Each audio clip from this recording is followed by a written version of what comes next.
नमस्कार, मैं हूं एस एम अशरफ और आप देख रहे हैं देश समाचार। देश ने अपना 80वां स्वतंत्र दिवस मनाया और हमेशा की तरह प्रधानमंत्री नरेंद्र मोदी ने लाल किले की प्राचीर से देश को संबोधित किया।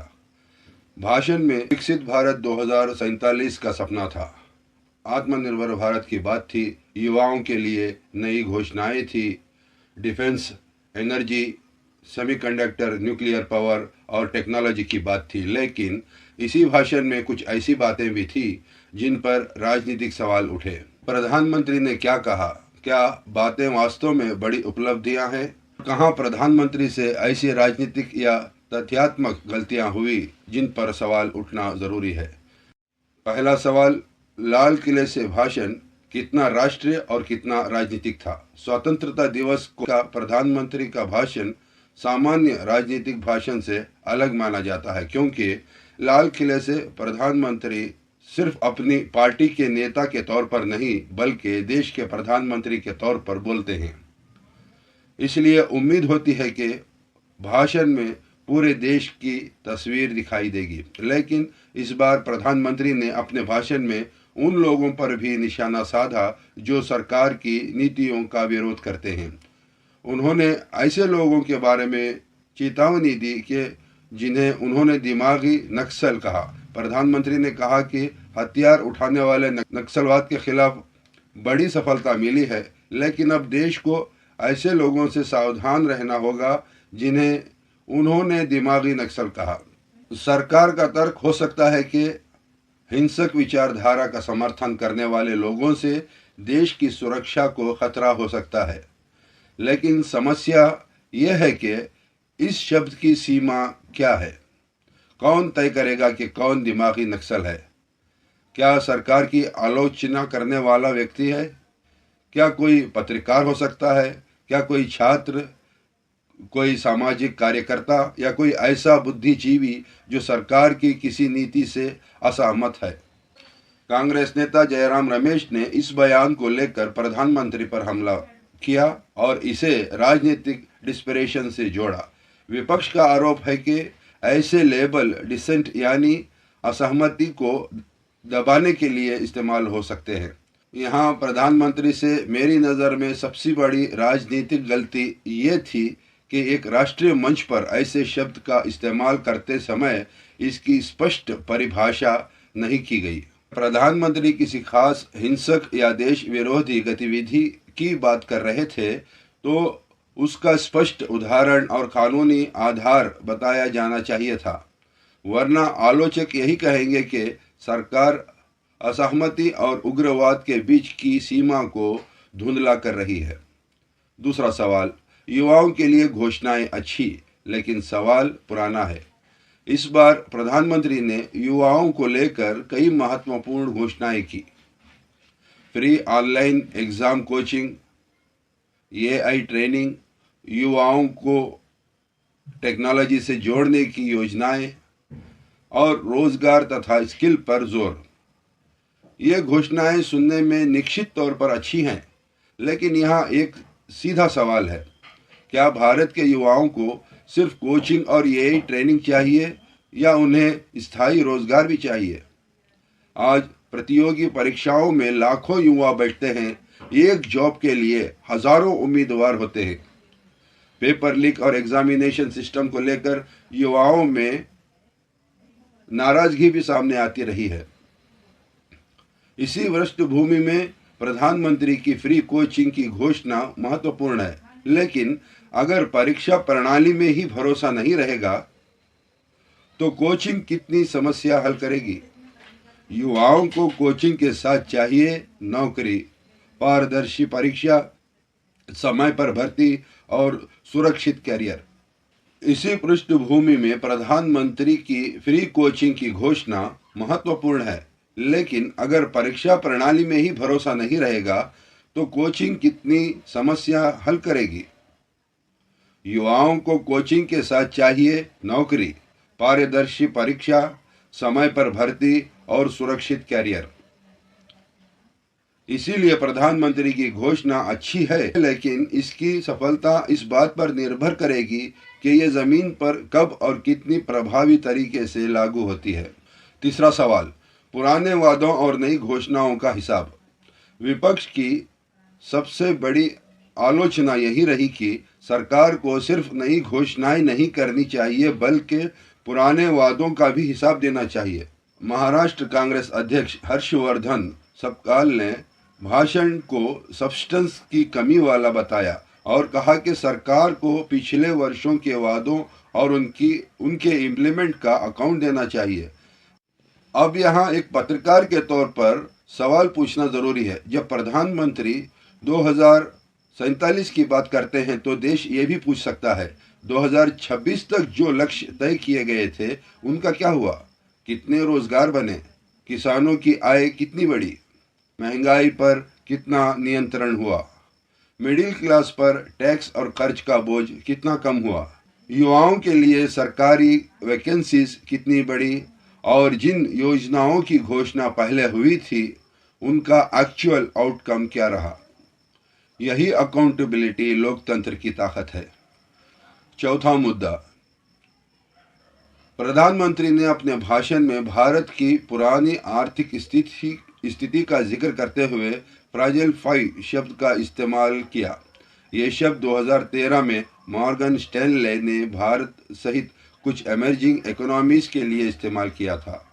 यहाँ प्रधानमंत्री की बात का उद्देश्य शायद ये बताना था कि भारत ने पिछले वर्षों में बड़ी आर्थिक प्रगति की है, लेकिन समस्या तब पैदा होती है जब पुराने आर्थिक आंकड़ों को राजनीतिक कंपैरिजन के लिए इस्तेमाल किया जाए और वर्तमान तस्वीर का पूरा कॉन्टेक्स्ट न दिया जाए। एक जिम्मेदार राष्ट्रीय भाषण में सिर्फ ये कहना पर्याप्त नहीं कि हम वहाँ थे और आज यहाँ हैं। ज़रूरी ये भी है कि जनता को बताया जाए कि इस बदलाव में कौन कौन से फैक्टर जिम्मेदार रहे। ग्लोबल इकोनॉमी का कितना योगदान था? कोविड के बाद की रिकवरी का कितना असर था? और आज भारत के सामने बेरोजगारी, इनकम इनइक्वालिटी और हाउस होल्ड स्पेंडिंग जैसे चुनौतियाँ कितनी गंभीर है। यानी उपलब्धि बताइए लेकिन पूरी तस्वीर भी बताइए। अब पांचवा मुद्दा, प्रधानमंत्री ने विकसित भारत 2047 की बात की। ये एक बड़ा राष्ट्रीय लक्ष्य है, लेकिन भारत 2047 में कैसा होगा इसका फैसला सिर्फ बड़े इंफ्रास्ट्रक्चर प्रोजेक्ट से नहीं होगा। उसका फैसला होगा एक गरीब परिवार की इनकम से, एक किसान की हालत से, एक बेरोजगार युवा की नौकरी से, एक छोटे व्यापारी की बिक्री से, एक मिडिल क्लास परिवार के मंथली बजट से और बच्चों की एजुकेशन से। इसलिए सरकार को 2047 के विजन के साथ 2026 की समस्याओं का भी उतना ही गंभीरता से जवाब देना होगा। छठा मुद्दा, प्रधानमंत्री ने डिफेंस में आत्मनिर्भरता पर जोर दिया। उन्होंने ड्रोन्स, काउंटर ड्रोन सिस्टम और हाइपरसोनिक टेक्नोलॉजी जैसे क्षेत्रों में भारत को आगे ले जाने की बात कही। यह निश्चित तौर पर स्ट्रैटेजिक इम्पोर्टेंस वाला विषय है, लेकिन यहाँ भी एक सवाल है। आत्मनिर्भरता का मतलब सिर्फ हथियारों की खरीद में कमी करना नहीं है। उसका मतलब है भारत में रिसर्च, डिज़ाइन, मैन्युफैक्चरिंग, भारत की कंपनीज, इंजीनियर्स और सबसे महत्वपूर्ण भारत की टेक्नोलॉजी।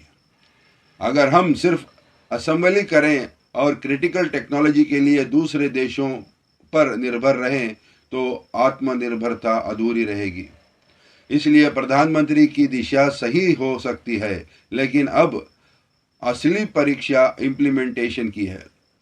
सातवां मुद्दा, प्रधानमंत्री ने 2047 तक 100 GW न्यूक्लियर एनर्जी का लक्ष्य सामने रखा। यह बहुत बड़ा लक्ष्य है। अगर भारत इसे इस्तेमाल करता है तो एनर्जी सिक्योरिटी में इसका बड़ा योगदान हो सकता है।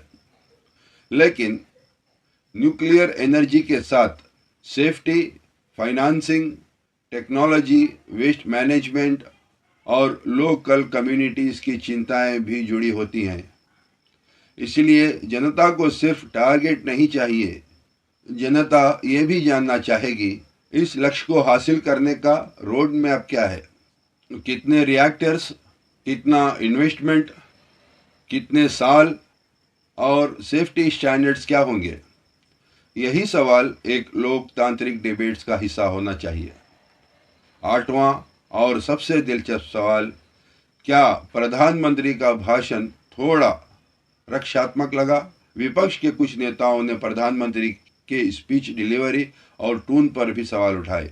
केजरीवाल ने प्रधानमंत्री को अंडर कॉन्फिडेंट, नर्वस और शेकी तक कहा। अब किसी नेता के बॉडी लैंग्वेज को लेकर फैसला करना सब्जेक्टिव है, इसलिए सिर्फ स्पीच की डिलीवरी को आधार बनाकर यह कहना कि प्रधानमंत्री कमज़ोर थे पत्रकारिता नहीं होगी। लेकिन इतना ज़रूर है कि इस बार भाषण का एक हिस्सा सरकार की उपलब्धियों को गिनाने और दूसरा हिस्सा आलोचकों तथा कथित आइडियोलॉजिकल थ्रेड्स को जवाब देने में दिखाई दिया। यही वो जगह है जहां प्रधानमंत्री से एक राजनीतिक गलती हुई हो सकती है। स्वतंत्रता दिवस का मंच जितना संभव हो उतना व्यापक होना चाहिए। सरकार तो क्या मोदी का पूरा भाषण गलत था? बिल्कुल नहीं, ऐसा कहना भी गलत होगा। भाषण में कई महत्वपूर्ण विषय उठाए गए। Youth empowerment, AI, defence, self reliance, energy security, nuclear power, semiconductor manufacturing, विकसित भारत 2047 और देश की टेक्नोलॉजिकल कैपेसिटी बढ़ाने की बात, ये सभी महत्वपूर्ण नेशनल प्रायोरिटीज हैं। समस्या घोषणाओं में नहीं है, समस्या अकाउंटेबिलिटी की है। अगर इस पूरे भाषण से प्रधानमंत्री की सबसे बड़ी राजनीतिक गलती निकालने हो तो वे शायद ये होगी, राष्ट्रीय मंच पर सरकार की उपलब्धियों के साथ आलोचकों को दिमागी नक्सल जैसे शब्दों से जोड़ना। क्योंकि लोकतंत्र में सरकार मजबूत तब नहीं होती जब उसके खिलाफ आवाज़ें कम हो जाएं। सरकार मजबूत तब होती है जब वो आलोचना का जवाब तथ्यों से दे सके। और दूसरी गलती, नई घोषणाओं के साथ पुराने वादों का मेजरेबल हिसाब ना देना। देश को सिर्फ विजन नहीं चाहिए, देश को टाइमलाइन चाहिए, टारगेट चाहिए, डेटा चाहिए और सबसे ज़रूरी रिजल्ट चाहिए। अंतिम बात, 15 अगस्त सिर्फ प्रधानमंत्री का भाषण सुनने का दिन नहीं है, यह जनता और सरकार दोनों के लिए आत्ममंथन का दिन है। प्रधानमंत्री ने 2047 का सपना दिखाया है। अब सवाल है, क्या 2026 की समस्याओं का समाधान भी उसी स्पीड से होगा? युवा सिर्फ कोचिंग नहीं, नौकरी भी चाहते हैं। किसान सिर्फ योजना नहीं, बेहतर इनकम चाहता है। मिडिल क्लास सिर्फ विकास की हेडलाइन नहीं, अपने घर का कम होता खर्च चाहता है। और लोकतंत्र सिर्फ चुनाव नहीं, असहमति की आज़ादी भी मांगता है। प्रधानमंत्री का भाषण हो या विपक्ष की आलोचना, दोनों को फैक्ट्स की कसौटी पर परखा जाना चाहिए। क्योंकि देश किसी एक पार्टी का नहीं, देश किसी एक नेता का नहीं है, देश 140 करोड़ से ज़्यादा भारतीयों का है। और लाल किले से कही गई हर बात का अंतिम फैसला जनता ही करती है। मैं हूं एस एम अशरफ और आप देख रहे हैं देश समाचार।